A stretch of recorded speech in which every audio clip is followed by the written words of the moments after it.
Monsieur Lombardini pour Iliad Free. Madame la Présidente, Mesdames et Messieurs les députés, merci de cette audition. Bon, beaucoup de choses ont été faites sur les dernières années qui me paraissent positives, en bonne coordination, je pense, entre les opérateurs et les pouvoirs publics au sens large, même si forcément il y a des points qui auraient pu être traités mieux et différemment. L'investissement dans les télécoms en France est au plus haut, historique.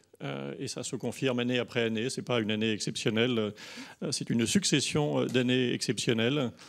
Probablement, ces investissements très élevés sont dus à la fois à l'émergence de technologies nouvelles qu'on a évoquées, la 4G, bientôt la 5G, la fibre, mais aussi à la concurrence. On a un pays dans lequel on a 4 opérateurs qui se font concurrence, et que ce soit pour la fibre ou le mobile, je pense que le déploiement rapide de la 4G et le déploiement assez rapide de la fibre et du très haut débit en général, c'est parce que, comme le disait Pierre Louette, quand on a des abonnés, il faut leur apporter le meilleur. Et on n'a pas d'autre choix quand on a un concurrent qui avance que de le suivre ou d'essayer de faire plus vite que lui.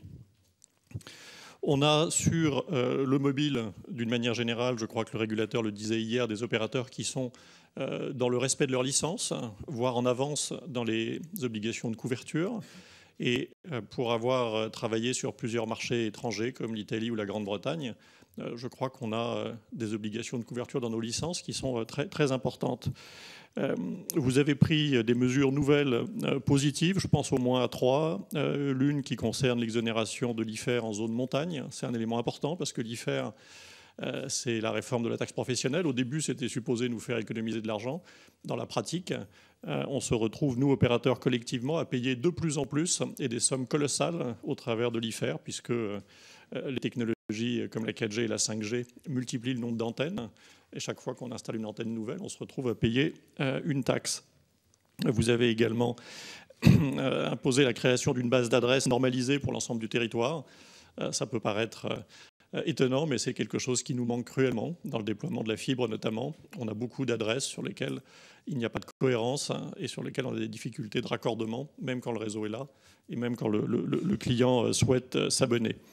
Vous avez également, dans la dernière loi montagne, si je ne me trompe pas, réintégré l'obligation de promouvoir un équivalent au GIE FTTH, c'est-à-dire un point d'entrée unique sur les RIP. C'est un élément essentiel de notre point de vue pour rendre ces RIP attractifs et effectivement utilisable par les opérateurs. Bon, concernant Free en particulier, on est au maximum de ce qu'il est possible de faire en matière d'investissement. Nous réinjectons dans les réseaux, dans l'investissement, la totalité du cash que nous dégageons. L'entreprise ne distribue pratiquement pas de dividendes et nous avons un taux d'investissement par rapport au chiffre d'affaires de l'ordre de 30%. Et ça fait plusieurs années de suite. Là aussi, ce n'est pas une exception. Et je pense que vous trouverez difficilement une autre entreprise en France qui soit à un tel niveau. Nos réseaux mobiles se déploient. Alors n'oubliez pas qu'on a eu une licence seulement en 2010. Donc on a aujourd'hui pratiquement 8000 sites déployés.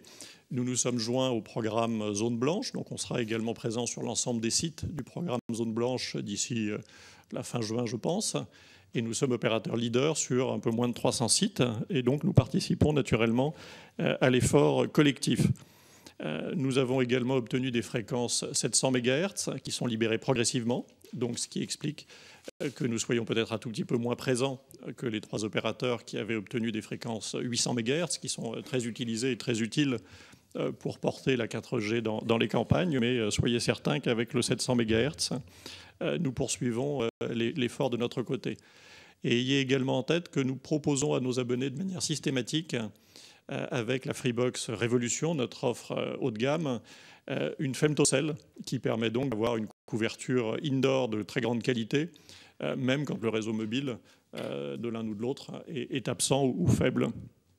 Sur le fixe, on a poussé très loin le dégroupage, puisque le cuivre est encore, malgré les évolutions technologiques, ce qui apporte aujourd'hui l'Internet à la plupart de nos concitoyens.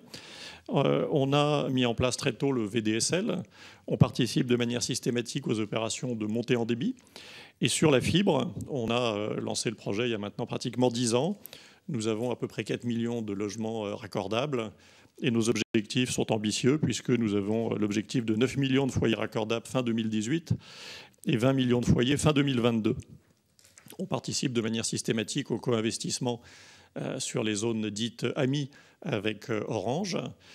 Et d'autre part, nous serons naturellement clients des RIP, sachant que nous portons une grande attention, comme je vous le disais, aux interconnexions techniques pour éviter d'avoir une multiplication d'architectures hétérogènes qui rendent la commercialisation complexe. Alors malgré tous ces points positifs, vous me direz, je pense tout à l'heure, que la France vous paraît en retard et qu'il y a encore des attentes. Alors là-dessus, quelques éléments de réponse.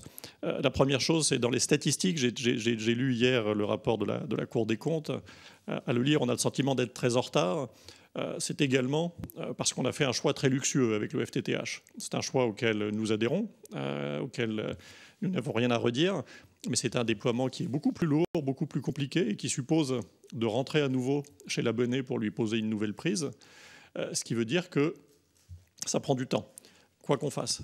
La plupart des pays voisins, tous les grands pays même voisins, ont choisi de moderniser le cuivre ou de moderniser le câble, ce qui veut dire beaucoup moins d'investissement, quelque chose de beaucoup plus rapide, et puis pas d'intervention chez l'abonné en général. Donc on a fait un choix. Si les critères de comparaison étaient une connexion à 500 mégabits, la France serait probablement pratiquement en tête. Le choix de la mesure, il est sur 30 mégabits ou 100 mégabits selon les statistiques. Et là, effectivement, le câble ou le cuivre peuvent moderniser en Angleterre, en Allemagne ou en Espagne, apporter beaucoup. La France a fait ce choix du FTTH. Ça prendra du temps, mais à la fin, on aura un réseau plus moderne que la plupart de nos voisins. Sur les éléments qui pourraient être nécessaires de mettre en avant ou de pousser pour aller plus vite, plus loin, et que nos concitoyens aient plus de débit plus rapidement, nous pensons, et c'est également un élément mis en avant par le rapport de la Cour des comptes, que la montée en débit est la seule solution pour apporter réellement rapidement plus de débit dans des conditions raisonnables à nos concitoyens. Quand on regarde pas mal des plans sur les RIP, on s'aperçoit que la fin de la couverture, elle va jusqu'à 2030 ou dans des périodes très lointaines. La montée en débit, ça permet d'apporter une réponse plus rapide et de manière assez simple. On a également, et ce n'est pas pour entamer un débat avec mes camarades ici présents, le sentiment que la régulation doit évoluer un petit peu. On est notamment attaché à la non-discrimination, enfin, en quelques mots, au fait que quand on co-investit sur un réseau, on puisse accéder aux mêmes informations que celui qui le construit dans la phase de raccordement. Nous sommes, je vous l'ai déjà dit, très favorables à l'idée d'un GIE FTTH sur les réseaux d'initiative publique. En tout cas, une mécanique qui permette d'avoir une architecture technique et de système d'information très homogénéisé pour que chacun puisse s'y raccorder simplement.